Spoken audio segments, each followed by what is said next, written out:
और नेक्स्ट फिर से सम्मान समारोह हम नेक्स्ट नोट में ले मंच पर ही संग में आयोजन मंच पर बजावा चाह जा छी मधुलता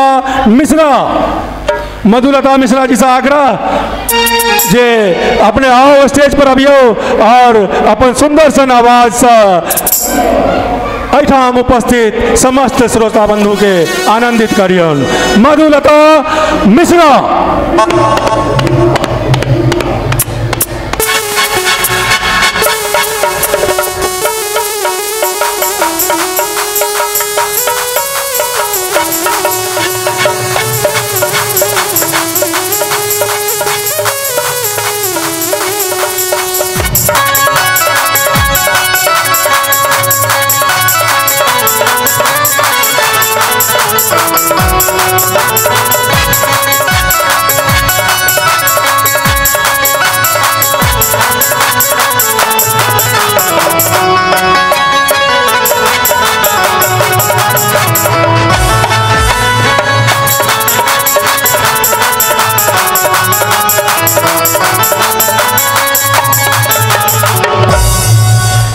बहुत बहुत धन्यवाद।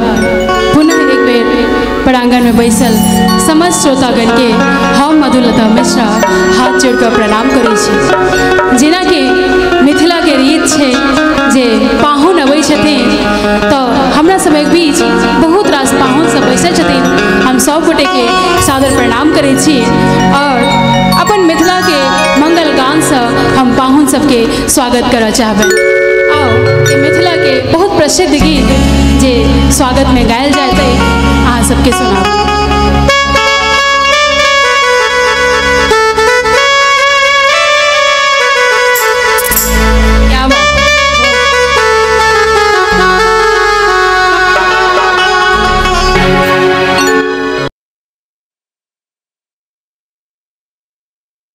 दिन आज है,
आहुन छठिया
ताली ताली।